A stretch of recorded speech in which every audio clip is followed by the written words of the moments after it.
And if people want to get involved or help raise some money, where could they go? If they just Google Latino Economic Development Council, our website will come up, and then they can go there. And then, we've been having people just hit us up all the time. Yeah. Yeah, so that's been great.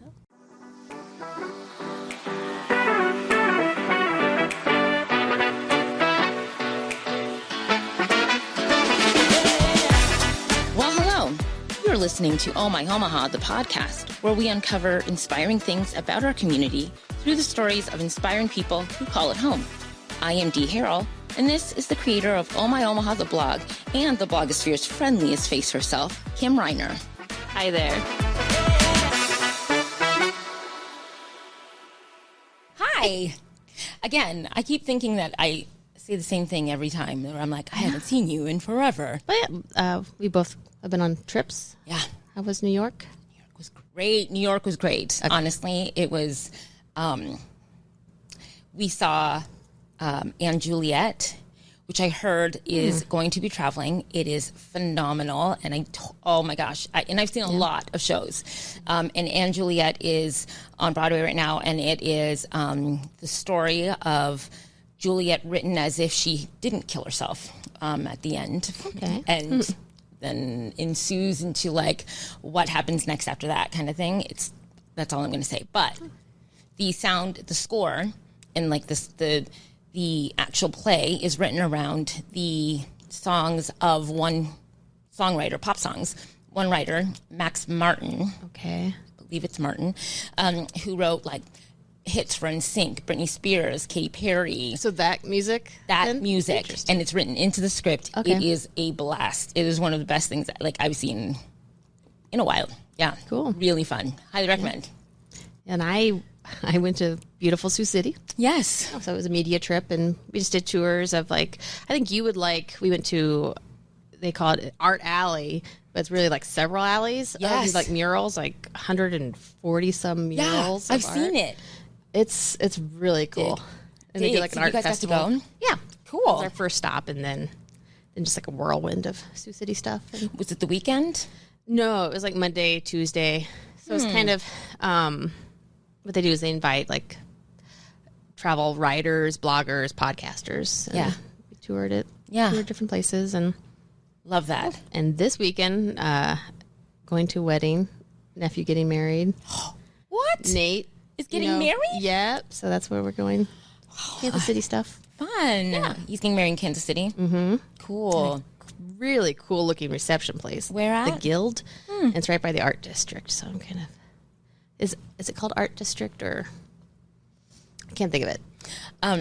There's a cafe right there. I can't think of the intersection of it. Oof. I'll get it. It's all happening right by there's a concert venue, and they have, I don't know the name of the concert venue, but Grinders, the pizza house, is kind of like connected to that concert venue. Yeah. So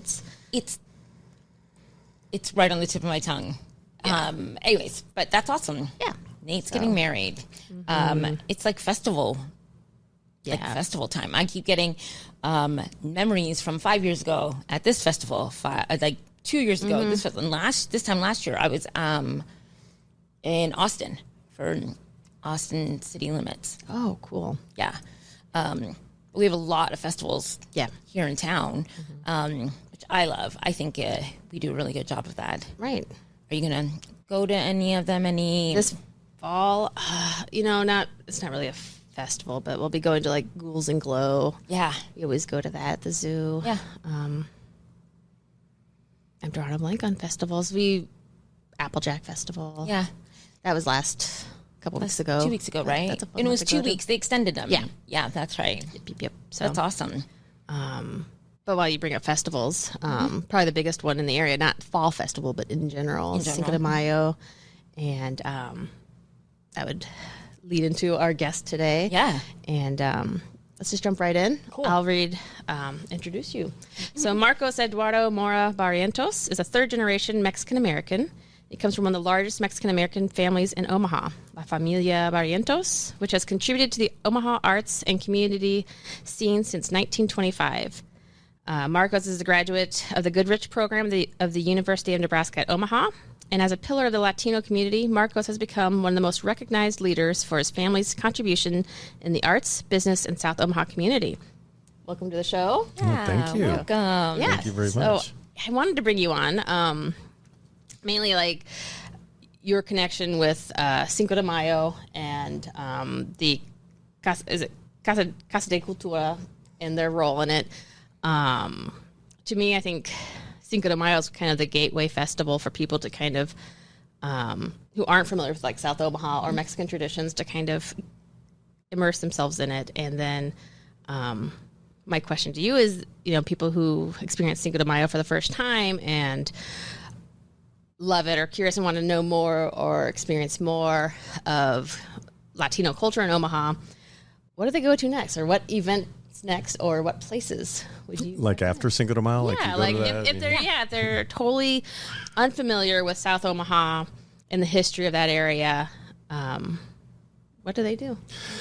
Well, I'm also on the South Omaha Business Improvement District Board, and so that whole district of South 24th Street from Al to Q Street, it's really vibrant business district, and it's the second largest business district here in Omaha. You got downtown and then South Omaha. It's busy 7 days a week, 15 hours a day, and I think what you're going to find, if you like good food, right? Everyone loves good food, so Mexican food, but there's also Guatemalan, Salvadorian food, so there's a good variety of food down in that area, in addition to bakeries, and so there's a lot of good eateries, ice cream, making, ice cream from scratch that they make at some different shops. So really, if you go down that whole corridor, you'll find all types of good eats. Food. Do you have any favorites? Like, it always depends. A lot of people ask that. I guess it always depends on my mood, right? Like, I feel like something sweet today. So, maybe go to La Michoacana that, makes the ice creams. And they're a really good deal. They're like this big. Sometimes I don't want a big ice cream. $2. Where can you go find a homemade little nice ice cream for $2? And they're colorful too, right? Yeah. They have some they're colorful. So, so it really depends. Another good one, I know a lot of the military service come from the base to Taqueria Tijuana on 24th and Q, right off the interstate. It's nice. They just specialize in like tacos, tortas, burritos, and so they come out fast. You're in a hurry, they're out, I swear, like within 5 minutes, and so they have these, they just really specialize in that. If you like jalapenos, they do where they kind of char the jalapeno and they put that on there with it, so it's really good. So depending again what you're in the mood for, sometimes I'll go down to the Guatemalan place because they have some different eats, but I go there for their fish because they have they do a fish and it's just really good. So it just depends what I'm in the mood for. Yeah. I'm trying to think of what we did. So when we went, we'd always go to Jacobo's and get get the chips and salsa. Have to. Yes. But the lines. I always remember when specific times of the year there's like a line around. Exactly, especially on the weekend. You have to get there at the right time. You're right. I'm glad you point that out. So there's definitely a line, and that points out two things. The supermercados. I don't know if you're familiar with supermercados, but those are the grocery stores that kind of turn them into kind of a Latino-based grocery stores, and they make fresh tacos. I'm not fresh tacos, fresh tortillas. You get fresh tortillas. Now they're doing sushi at the one on 36th and Q. The chicken is really good. They do this spicy chicken. I think it's some of the best chicken in town. Their lunch specials are really, I felt sound like a promotion for them, right? Yeah. Their lunch, they used to be only like $4 or $5. They might be up a little bit more, but you can get where can you get like a enchilada, rice and beans, or tamales with all that into a thing, to go lunch. So that's kind of a hidden gem that a lot of people don't know about. That's nice. I've only ran in there for like odds and ends when I've had to. Same.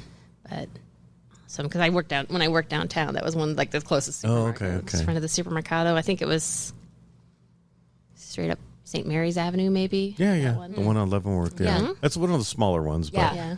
Yeah. Bigger ones. Awesome. So the revitalization program. Yes. Can you tell us a little bit more about that? Yeah, so I'm also part of wear a lot of hats, right? We move the hat over a little bit. So the Latino Economic Development Council, Latino Economic Development Council is a nonprofit group. And so, gosh, that program, this whole project started probably about 5 years ago.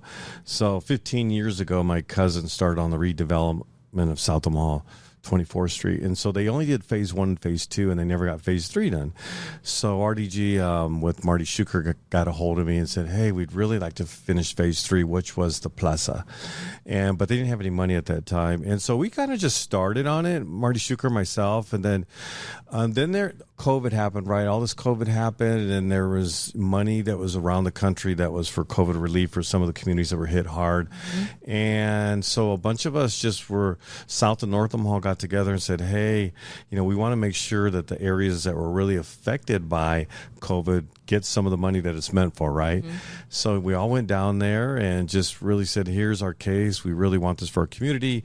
And a lot of proposals were put in. And so this is just one of many that were put in, and then we got $25 million. Our project was really originally $100 million to do the plaza. I think ever been to Exarban. It's kind of like that, a little mini Exarban it's going to kind of look like, and then a parking structure. And then we also had mixed income housing, and then our community center, about a 40,000 foot community center that we'd have workforce development, all that stuff. So since we didn't get as much as we'd like, at the 100,000, we decided to reduce our plan to 50 million. And so we got 25 million. We still have to raise another 25 million, but we're scheduled to break ground, next year to get started on the plaza and hopefully the parking structure. And then we'll keep raising the money so we can build our community center. Cool. And kind of roughly, where's the plaza? Like, where's it all going to be? So really the heart of South Omaha is right at 24th and N Street. That is just the heart. That's where the plaza's at.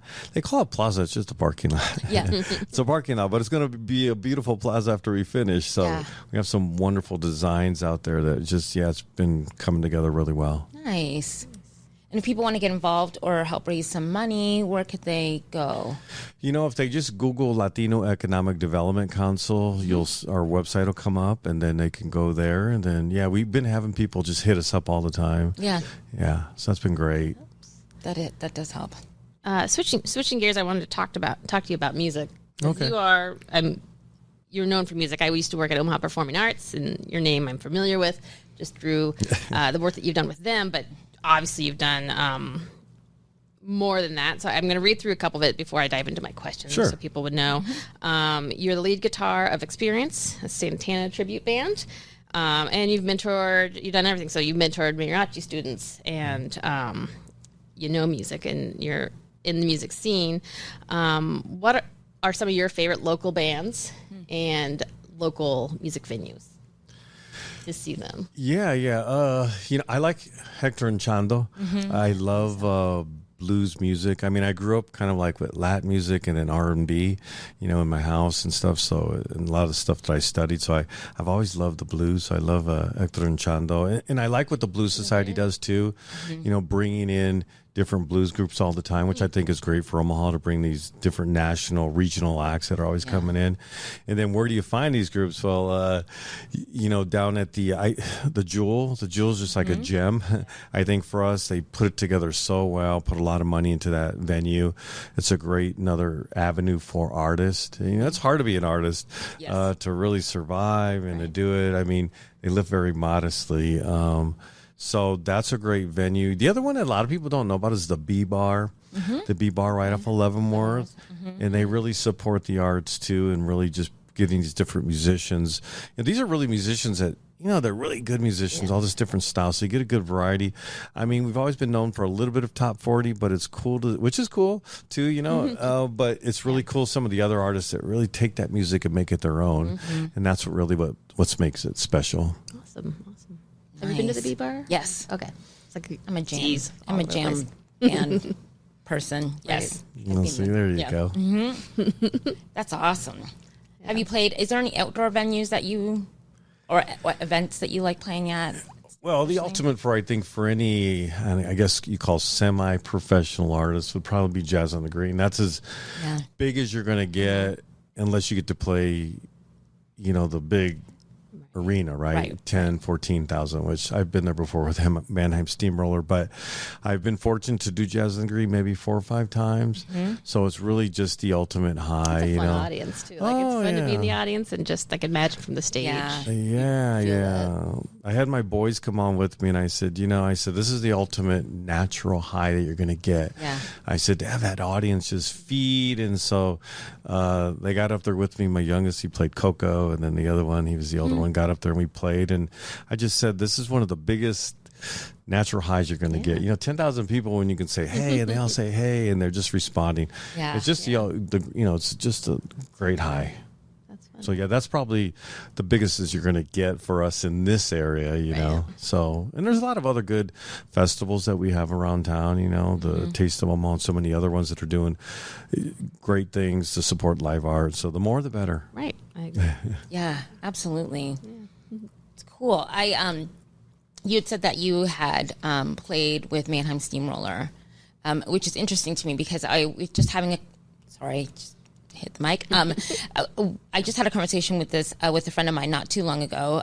Cypress Hill was in town and they played with the symphony. I saw that. Yeah, and we went to the show. We were fortunate enough to get to meet the band and go backstage because, long story short, my daughter was just who works at Kaneko, and man was walking by and was upset, like just kind of wondering what it was, and had read about June, and they were closed, but they're just, Parker and Jason were just like, come, we'll show you some stuff. And he happened to be the keyboardist for Cypress Hill, but he's also longtime keyboardist he played with the Beastie Boys, and he played with so many. He's his own individual artist, but he also does tour with other bands. And one of my friends was like, you don't really realize kind of the fluidity of different musicians in that specialize in, it's a thing. She didn't realize that people tour in that way, where they can go with one band and then they'll go with another band. And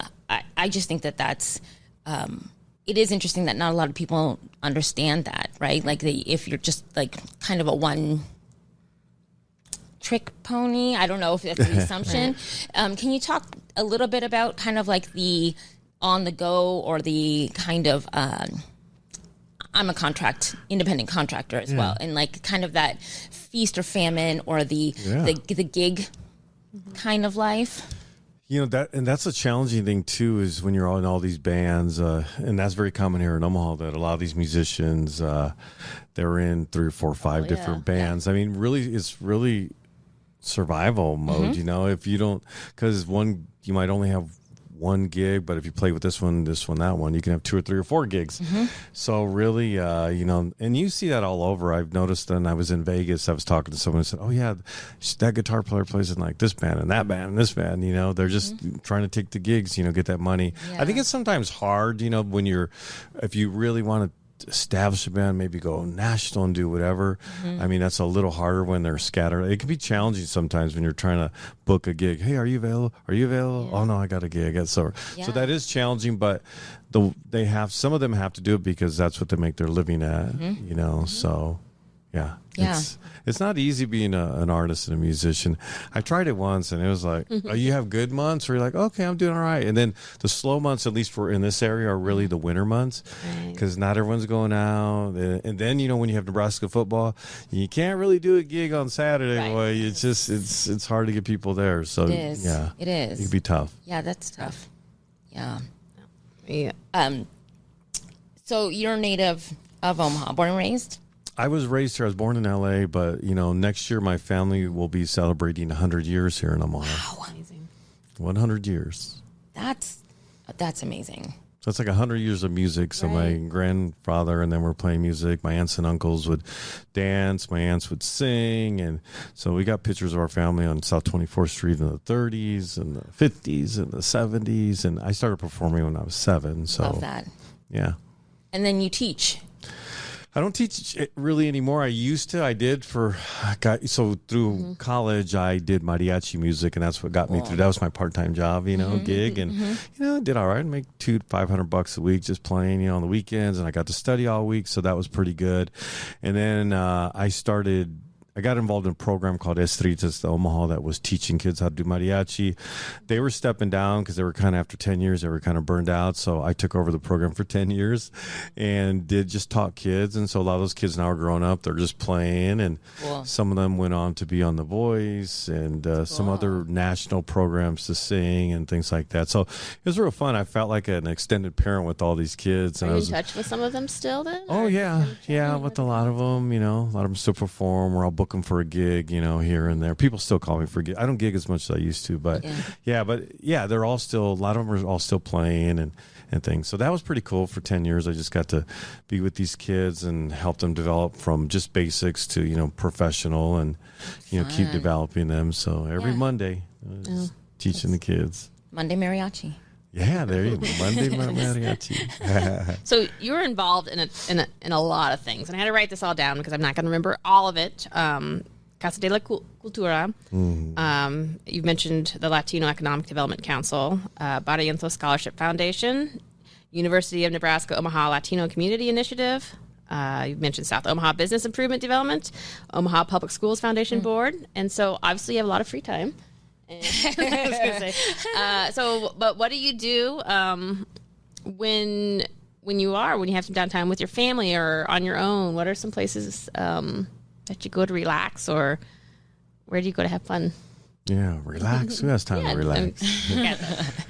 A lot of my life is just really some pescatarian. So I always we're always looking for good food, Me and my boys, we love to go out and eat. And we always like to play a game of rating it, rating the service, rating the food, doing this, and that. And then, I've been trying to do a little bit more traveling with them too, just we went through Utah, never been in Utah. So we just got back going through Utah and, hiking and looking for good food. And so really, my free time is always just trying to take care of my health, look for good eats, exercise, from yoga to biking to swimming to just whatever it may be, and so the boys do a lot of that too. So we do that together in our spare time, and just, I think that's fun. Sometimes there's not a lot of spare time, but when you do have it, you want to enjoy it.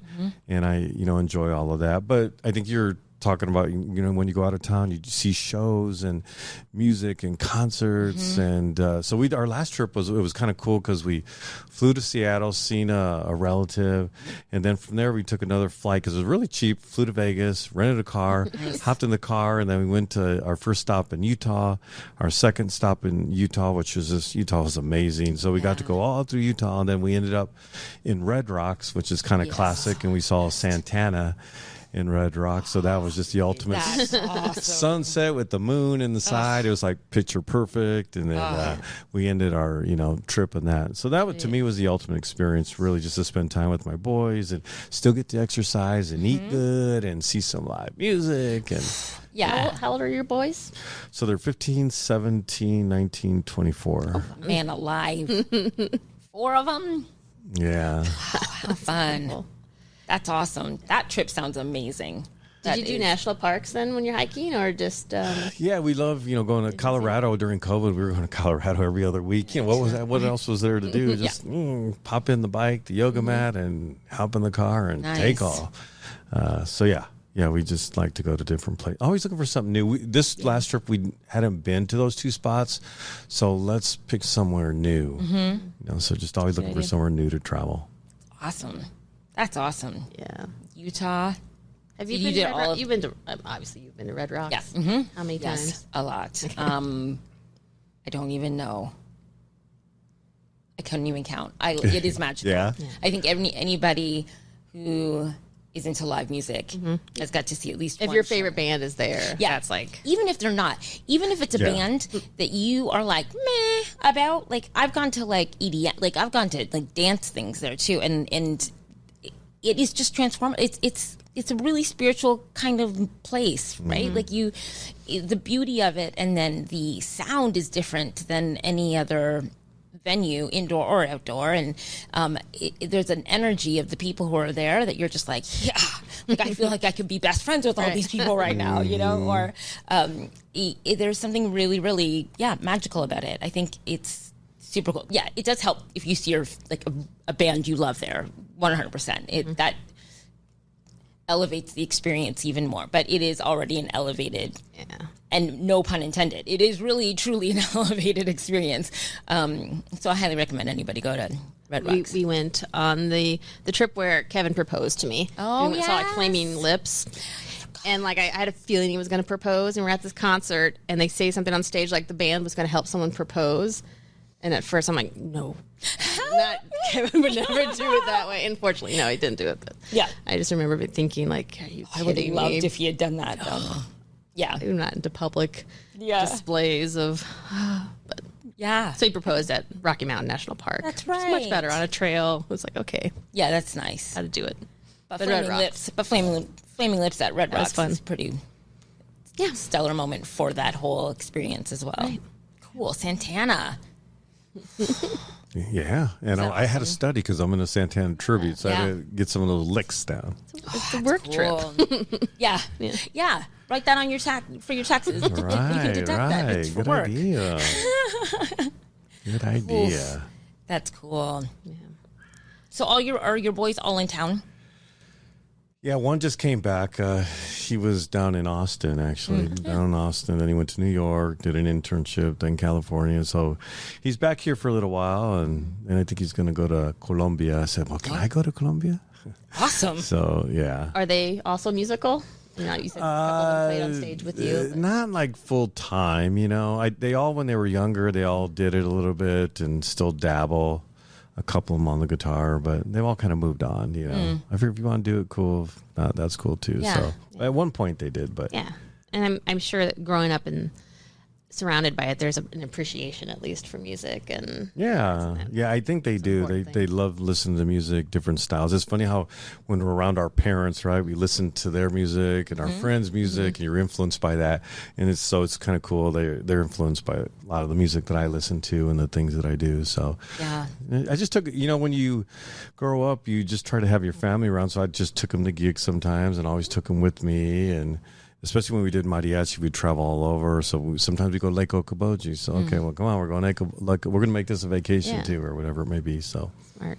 That's cool. And so with you having older children, we have a lot of guests on here that have a lot of younger children. So we kind of talk about what the activities look like or what the years look like for them as far as school and then or what you do on the break and whatnot. And having some you still have some teenageries, but having some older is how do you what's a year look like in as far as the managing of it? Is there are there a lot of sports or what school events or what annual things are your boys involved with or that you're involved with or what? yeah, everyone's different, right? We all have our own different personalities of what they like and what they don't like. I always still have them engaged. They'll help me at the festivals and they'll do different things. If they want to. If they don't want to, then that's cool too. But the youngest one, for example, he's into soccer, so he's like soccer. They're all pretty athletic. They're all really, pretty in good shape. So I've always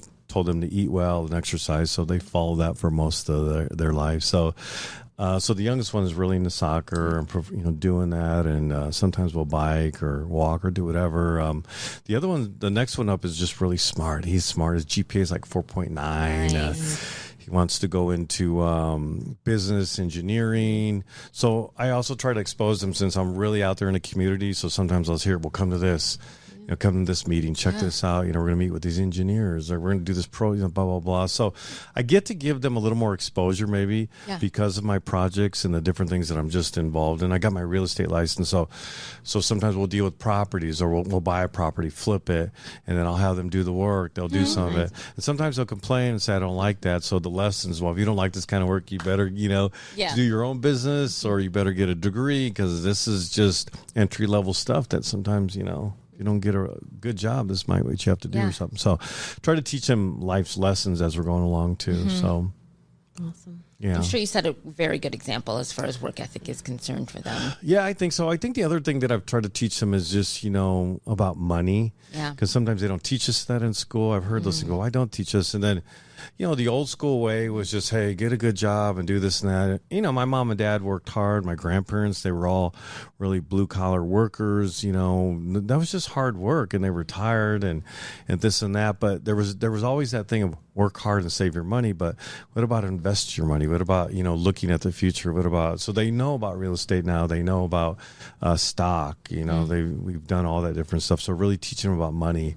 How do you make money work, and how can you start to cultivate that when you're young, so then by the time you're this age, you'll be, well off. So we just don't get taught that much. No, I did not, and I still struggle with it. My almost 20-year-old is much more versed in it, and she has told me little things here and there. I wish I knew more. I wish I not just knew more. I wish I wanted to know more, right? I think that there's we miss an opportunity when people are young to kind of spark that interest in finance, and there's a creativity in it. There's a strategy, and to some of the people I talk to, it's pretty fun once they get to know what they're doing. But it's very strategic. It's very. A couple of Henry's friends in high school, so they're like freshmen in high school, and they are aware of the stock market, and that it's almost like gamified for them, where they're just talking to each other about it. I'm just like, you guys are investing already. Yeah. Okay. Yeah, cool. For you guys, I wish we were able to, right? Like if we had just only started when we were 14 or 15. Yeah. Imagine. Oh my gosh, if I was smarter with my money from a long time ago, I would be like already retired. With the creative route. Yeah. Yes, starving artist by choice. Right? Oh, well. It works. Yeah. That's cool though. Yeah. I like that juxtaposition. Oh my gosh, I keep hitting the mic. Juxtaposition of the differences of your kids, but that you still are really, really bond with them.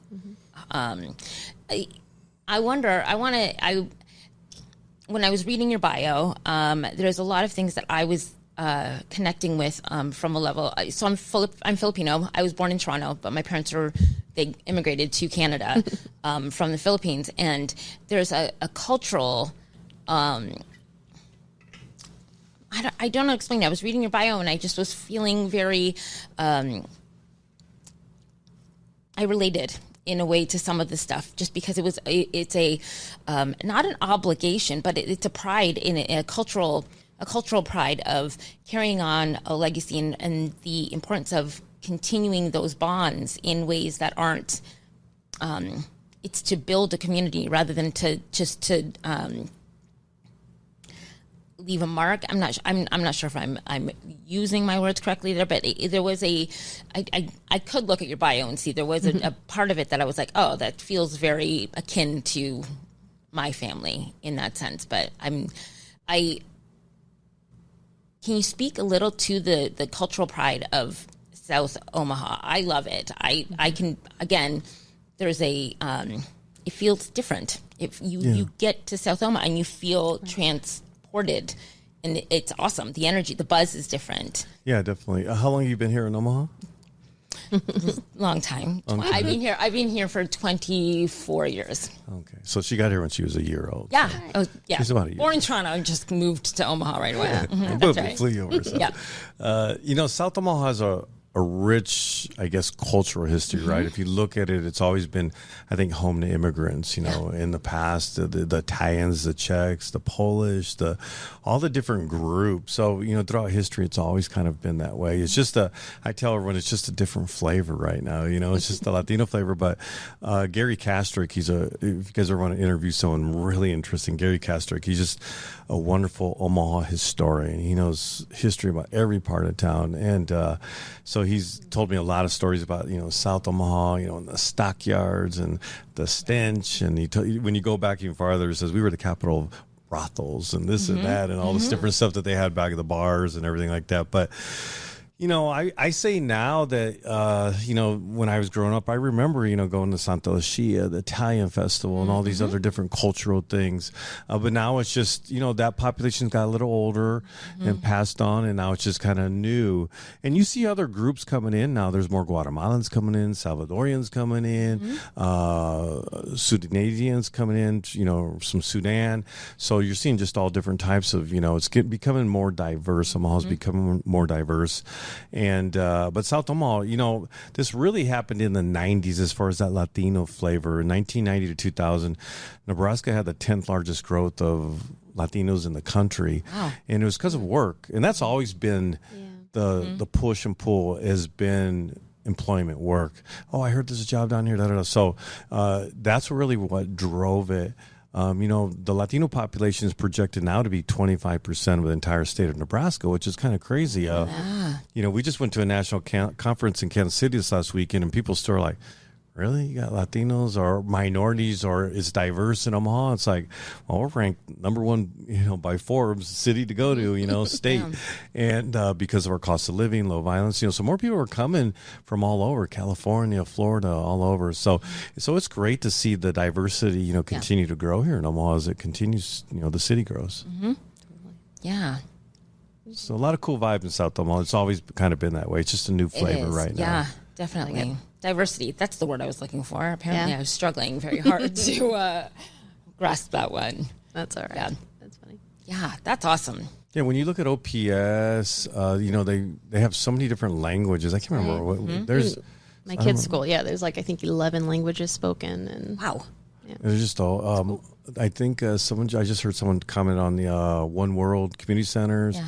They said they have 50 some different languages of people that come in. So, I mean, there's just more and more people coming from all over. So, I mean, you just came from the East Coast. So you see that, right? When you go to New York, you see people from everywhere, all these different languages.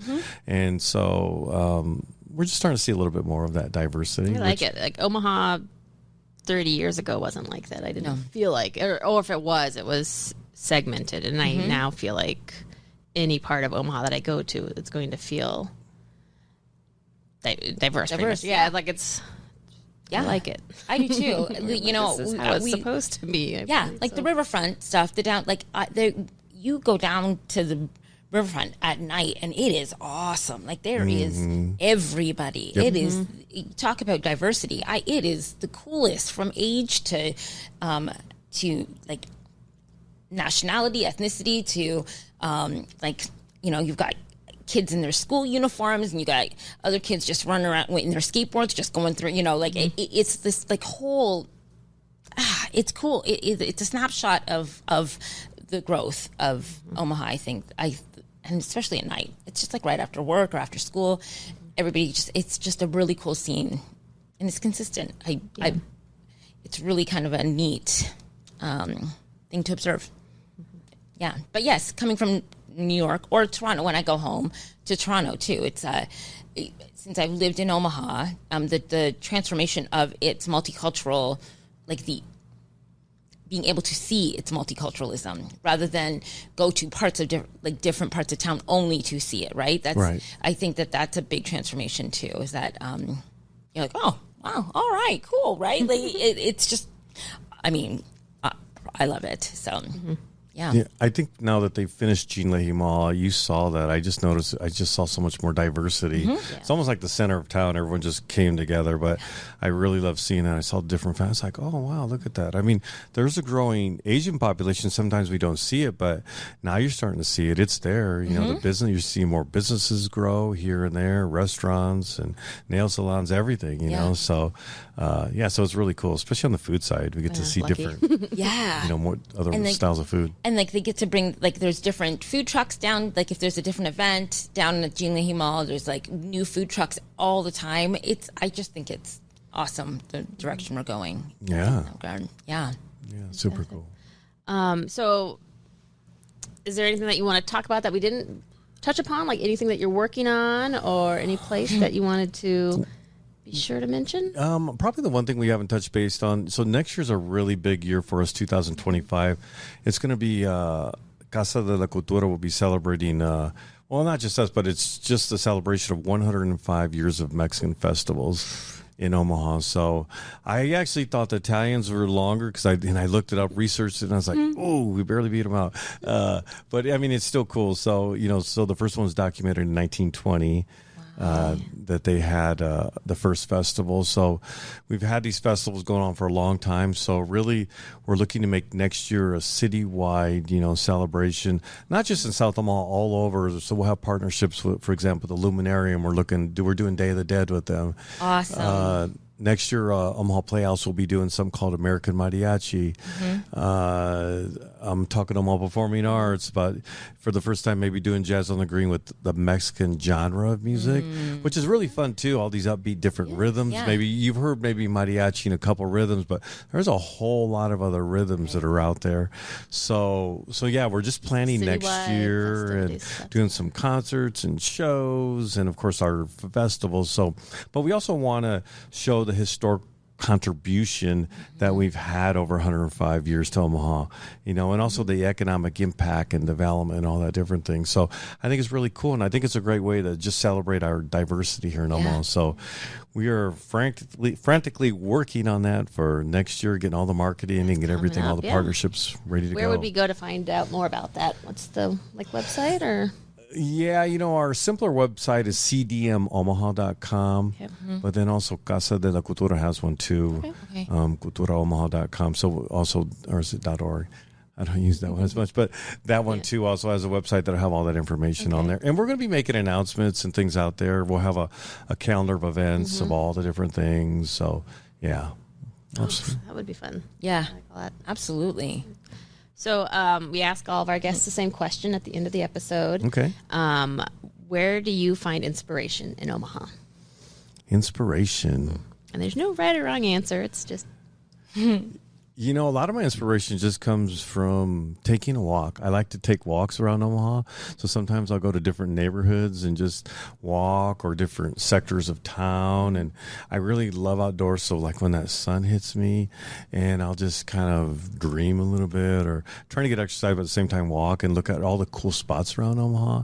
So that always gives me a lot of inspiration, because I'm like, oh, wow, look at all these cool places. And sometimes that's where I get my ideas too. I'll think of different ideas when I'm doing these festivals and other projects, or if it's real estate, so that always just gives me inspiration to go to all the different little spots. I love Blackstone, Dundee, just all these different little areas, and then go into little housing areas and just kind of check them out. So that always gives me, and that always just gives me really inspiration to just kind of get in your zone and then use your imagination. So awesome. Yeah, I love that. I agree with that.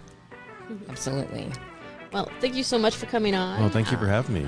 And that's it. Thank you. Thank you.